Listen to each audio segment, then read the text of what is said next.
Passive Intelligence Gathering, Part 1. In this nugget, we'll be addressing passive intelligence gathering, and this will be Part 1. We'll start off with just a simple overview of what our purpose is with passive intelligence gathering and some general sources that we can use. And then we'll move on to taking a look at some specific passive intelligence sources in this nugget, and then we'll continue looking at some other PI sources in our next nugget. I remember when I was a kid growing up, I used to really love to watch those detective shows like McCloud, the Snoop Sisters, Macmillan and Wife, the Hardy Boys. Okay, I didn't just admit to that last one. But in any case, I used to like to watch those. Banachek, what's another one? The Rockford Files, that's a good one. And remember, Jim Rockford would often do his detective work, much like Magnum P.I. did, by just following people around in his car, in that gold car that was so inconspicuous. And, he's following from only like 10 yards back, and yet he expects not to be seen. Well, in any case, a lot of the detective work that they used to do would be a lot of that legwork, and they'd have to go down to the records office at the city to look information up on people. They would have to get some inside contact with a phone company to do a reverse directory of a phone number, or they'd get in touch with Dennis Becker, Jim Rockford's friend at the police station, who was his detective inside source that would give him inside information. Well, nowadays, it's significantly easier to do that kind of detective work, and certified ethical hackers will do a lot of that same exact type of work that a PI would do, except that we don't follow people around in cars anymore because, after all, at today's gas prices, who can afford to do that? But we don't really need to, because passive intelligence gathering, which is what we're going to do in the early stages of a hack, is so easy to do using a lot of information that is readily available to us. With passive intelligence, what really is it? Well, it's pretty much a preliminary step in performing a hack, and there's a couple of different approaches. If you're just trying to practice hacking, well, you could do that preliminary step by looking for broad companies out there to see who has vulnerabilities, and you can use Google for a lot of this. And then the other approach would be to already have a company that you've contracted to be able to do a security pen test on, and you can then narrow down your scope of attack on that company by using passive intelligence. This is part of footprinting, which is where we're going to do our intelligence gathering. Now, footprinting is a broader scope, and it can involve things that could be traced back directly to you. But passive intelligence is just that. It's passive. Most of what we do is not easily traceable to us particularly. It's not distinctly hacking, in other words. It's stuff that any other public person out there who's trying to look up information on a company might also do. Maybe you're a financial analyst and you want to learn more about a specific company and how they're performing financially for their upcoming IPO. Well, we might do a lot of that same information, do record searches and do searches against corporate filings and that kind of thing. So most of what we're going to be looking at is really public information that anybody can access. Well, let's take a look at some of these passive intelligence sources, or these private investigator sources, if you want to think of it that way, because that's really what we're doing here. Most of the sources we'll look for is on the internet, and you'll come up with a bookmarked list probably of a whole bunch of different sources you can use to track down information about individuals or companies or something like that. One of the things you can do there is to just use public web pages. That can really give up a wealth of information that the company just makes publicly available. For example, maybe you're trying to hack into xyz.com. Well, you've been going out this for weeks, and they're pretty tight. You can't seem to get in there, at least not so far. So what you will do instead is you go to their public website, and you see that they have a partners page on their website, and it lists all the partners that they do business with. Maybe one of the partners they do business with is a distributor that distributes their product, and that's abc.com. Well, abc.com is a smaller company. It's not as big and corporate as xyz.com, and it's not as much of a tightly run ship as XYZ, so their security is a little bit looser. As a result, abc.com, well, they have access to the SQL database on xyz.com, which by itself is pretty secure, and you can't seem to get into it here. But maybe you can get into abc.com, and as a result, work your way into their SQL database through this kind of backdoor method. And you see, you're able to learn about abc.com by just a simple link that appears on xyz.com's web pages. You can also learn what phone exchanges that they use. For example, maybe the company uses 602, and I'm going to use the Hollywood numbers here, 555, 12XX. And those are the numbers that they seem to use when you look at the About Us or the Contact Us web page, then it gives a number in this series. Well, what you could do then is just use a word dialer, which is an automated method for going through a series of phone numbers, and you could say start with 12XX, 1201, 1202, 1203, and what your word dialer will typically do is it's going to look for a modem signal. When it hits a modem signal, that's probably going to be a RAS server of some kind, or some kind of a way of remotely accessing a server that is the last-ditch resort that an administrator can use to access that server when the VPN is down. Now, we don't use these very much anymore, and a lot of corporations have tried to shy away from them, but there's still plenty of them out there. And if you were able to dial in like that, then you could potentially circumvent their many multi-thousand-dollar VPN system or their multi-thousand-dollar router system and all those firewalls that they've put up, because they've left open an analog phone line to a specific server that they may have even forgotten about, because after all, now that they're on VPNs, they don't really think about dial-in very much anymore. Kind of forgot that that phone line was even there. Another thing you do if you're willing to do this painstakingly is you can just dial these numbers manually, a series of them, if there's not too large of an exchange, and you can, maybe you're looking for a specific individual. Maybe you're looking for the corporate president's extension or his secretary's extension. Well, they don't normally make that stuff available just on the public internet because they'll get slammed with phone calls. Just start going through them until someone says, this is Mr. Johnson's office, who you're looking for. So you might do something like that. Also, you can look for job openings. A lot of corporations, even large ones, will post their job openings on their public web page because, after all, they need to make that information publicly available so that they can get qualified applicants. You also might want to look for key personnel. These would be people that have specific knowledge about the company that perhaps you can do a social engineering work with, where you can derive information from these people. Now, social engineering is another topic we'll cover in another video here, but this is something where you might call that person up and try to ask them information about their company. A good example of that might be maybe they have a HR page or a director of human resources or something like that.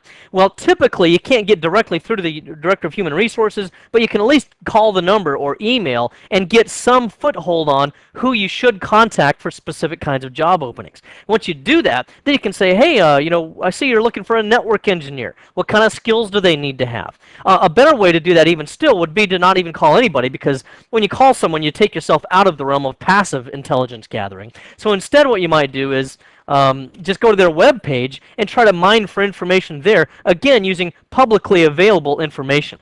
For example, I haven't actually done this. Let's go to careers here. The reason I go to Canon's website is because I'm a Nikon photographer, and Canon is kind of the competition. So I'm going to go to Canon here, which makes great products, by the way. I'm just kind of using this as an example. So we go to the careers item, and here it says how to apply. That should be interesting. Oh, good. I can search job opportunities. And I can search for, if I'm trying to work against an office here in San Jose, maybe I've got a CEH contract with Canon to be able to do that. Then I would check that location. Otherwise, I'll just do all of them, I guess.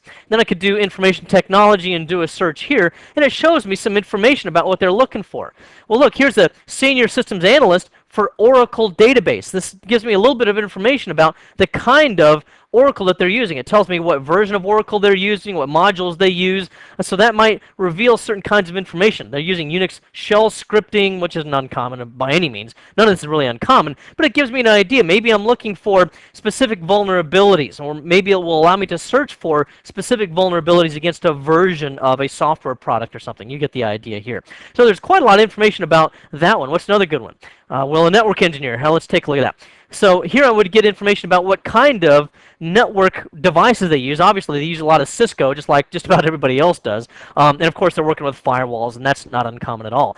But now I know a little bit of information. They're using VPNs. Again, they're working with exposure to NT and Oracle. But NT, that sounds kind of old. They must just mean NT Technologies. Hopefully they're working 2000 or 2003 or something like that. Look, they have corporate wireless networks. A lot of vulnerabilities with wireless networks. That might give me some other information that I would like to know about. Maybe I can ward drive their building and see if I can find anything. Again, it's unlikely that I will with Canon because I'm pretty sure they're pretty tight. But just an example. Other things that we could look for. Oh, good. Here's Checkpoint. We don't know exactly what they're doing with Checkpoint. Checkpoint makes a lot of different products, but that might give me a foothold again in knowing what kind of vulnerabilities to look for. So these are just examples of the kinds of things I'll look for and the kind of job postings that I can search against that might reveal key information. So again, those vulnerabilities can be easily found at times. For example, if you use 3Com equipment, well, for a lot of 3Com equipment, there's a God password that you can always get in to the 3Com equipment with. The same is also true of some of the older Linksys equipment back before they got bought by Cisco. Well, some of the circuitry in there has a God password that if you enter it into the interface, then you can get into those devices. Here's another example. You could go to websites that do job searches, monster.com, or here I'm at dice.com, and here's a job posting. And for this specific company that we would be looking at here, I know that they use Juniper equipment, they use Cisco equipment. There's a recent hack against Cisco routers that's out there that in fact has caused a lot of legal trouble.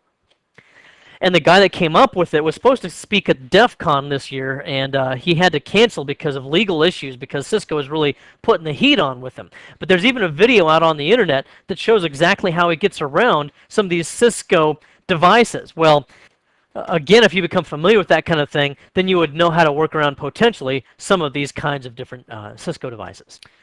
Another great source of information is disgruntled employees. For example, I remember years ago I worked for a large corporation, and we did not want to get sold. We had all just gotten some options that had specific stipulations on these stock options, and we had to stay with this company for a certain period of time in order to make the options worth anything. Well, so we were concerned that we would get sold because we read about this at finance.yahoo.com, and there was rumors going around. We don't know who was posting them because there was an alias involved, but it might have been a disgruntled employee who was higher up in the chain and who had a lot more stock options than I did. Well, we finally asked the CEO of the company where we worked if we were going to be sold, because he came to town for a large meeting, a large corporate meeting. So someone stuck their hand up in the air and said, "Hey, are we going to be sold?" He goes, "No, we are not for sale. We are not going to sell this company." 2 weeks later, we were sold to the highest bidder, and we lost all our stock options.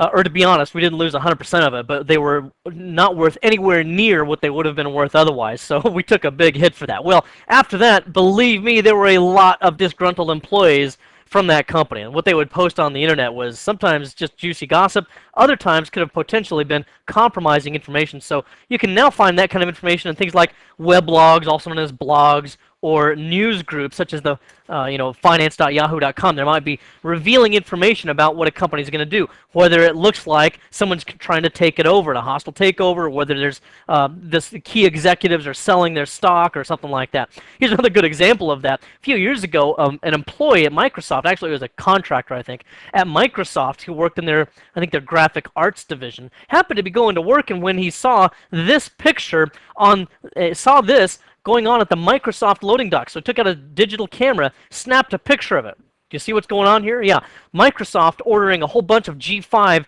Macintosh computers. Well, as a result of this guy snapping this picture and posting it on his weblog, he got fired the very next day. You can bet there might have been a disgruntled employee there as well. So some very revealing information can be found in weblogs.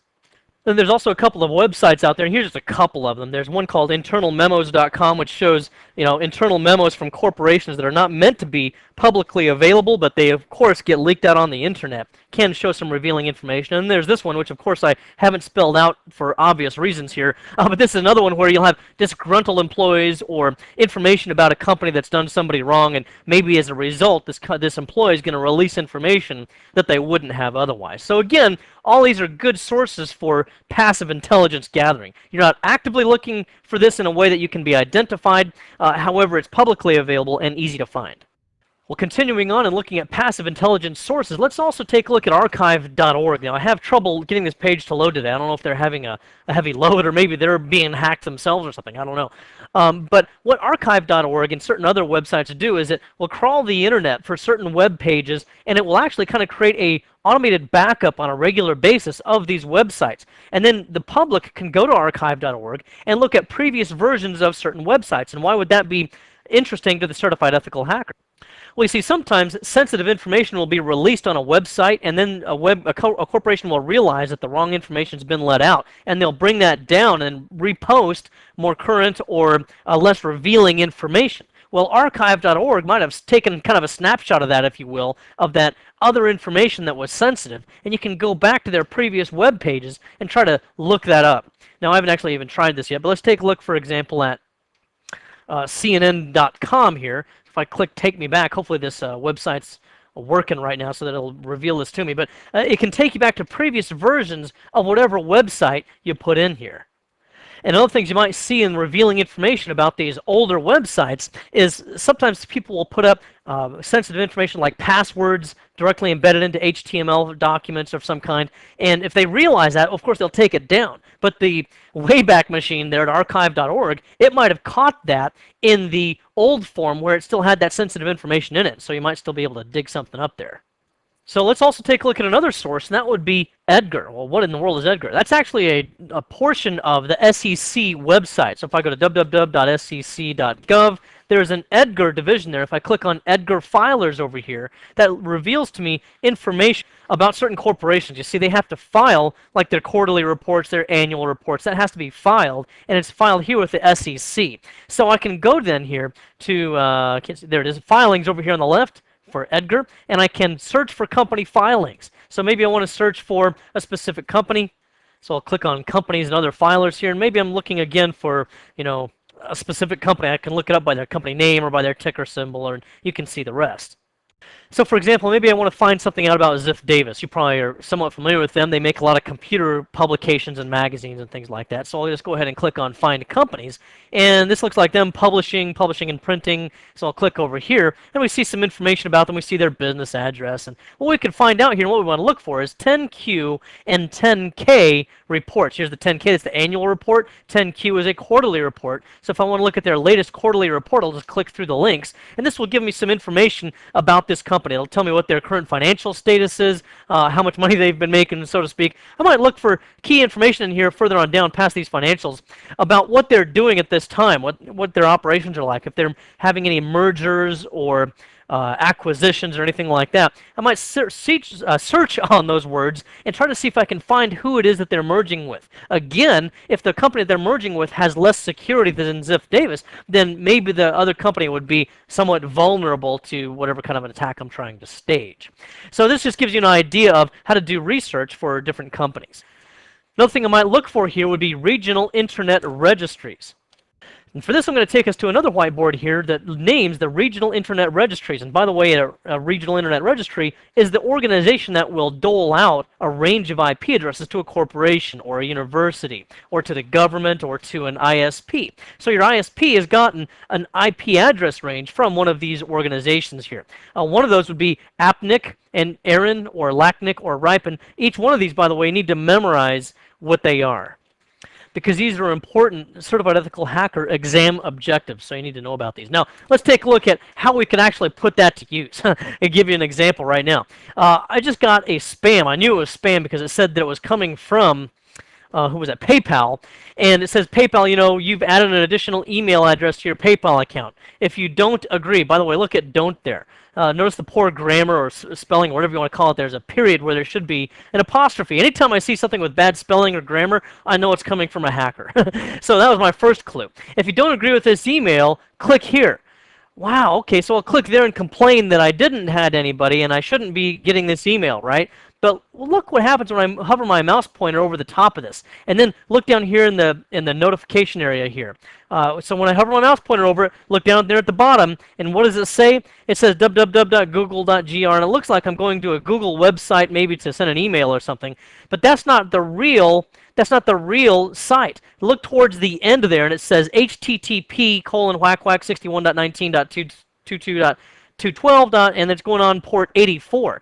That's where I'm really going, is I'm going to that IP address, and it doesn't really have a named domain that's associated with it here. And notice that it ends in index.php. What they're probably trying to do is to install some kind of a Trojan horse on my computer so that when I click on that link, it will potentially attempt to install something.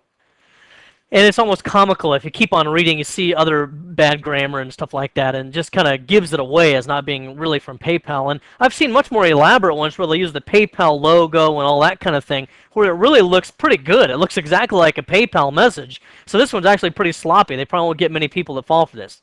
Oh, who am I kidding? There's plenty of gullible people out there. Look what happens when I go over here, click here to log into your account. Again, it doesn't take me to PayPal by any means. You down there in the area down the lower left of the screen, you again see that it takes me to that same web page. Here's a help link. Again, all these links take me to the same exact location there.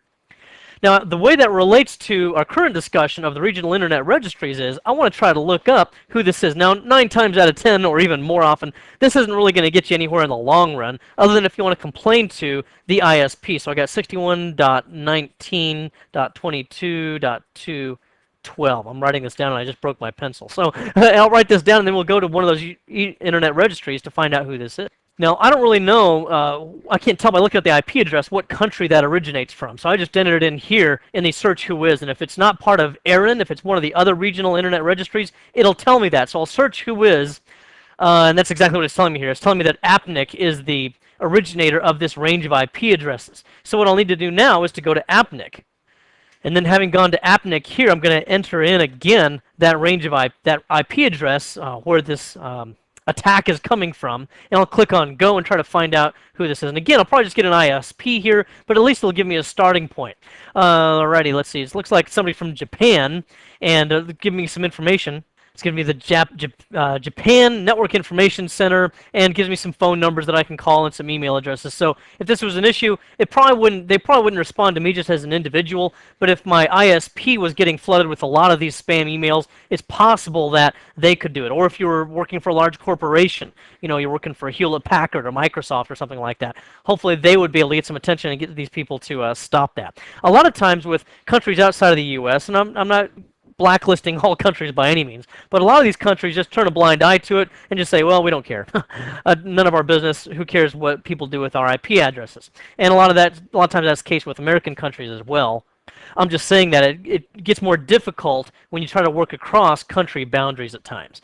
In any case, in terms of the ethical hacker, if you will, how would this be useful for us in an offensive attack? Well, what we could do is we could look at the IP address for the website of the company that we're trying to attack, and then we could look them up in one of these registries, and we could find out their entire block of addresses that they have leased out. Most of the larger corporations have their own range of IP addresses. They don't have to lease them or buy them from an ISP. They have their own. Same is true of universities.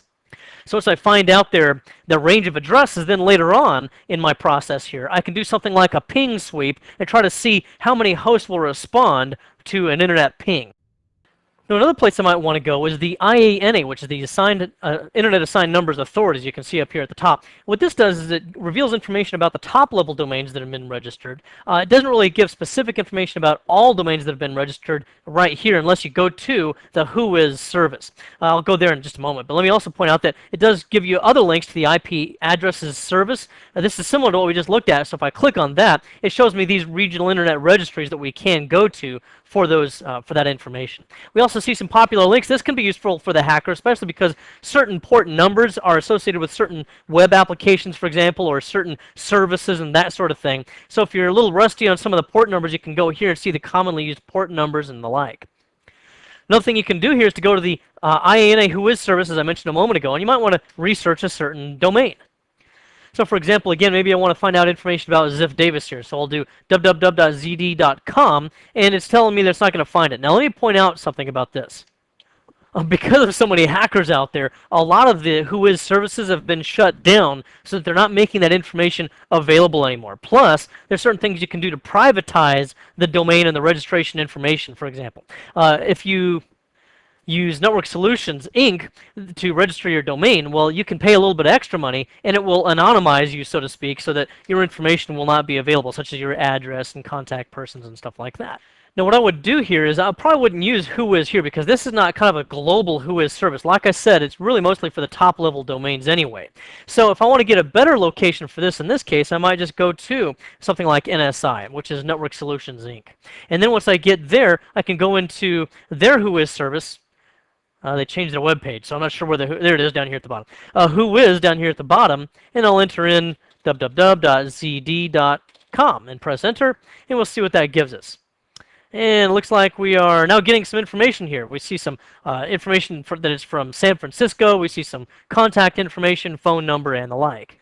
And I can see that it's registered by markmonitor.com. It's possible that if I go to markmonitor.com that I can find more information. Now I'm just going to do this blind. I haven't done this in advance. Let's just try it out and see what happens. Again, we might not get any more information, but might be worth looking at. Mark Monitor. And we're going to, again, do a whois for zd.com. So there's, I don't see a whois link. Oh, here it is down at the bottom. So we'll go down to the whois search down here, and we'll go to www.zd.com,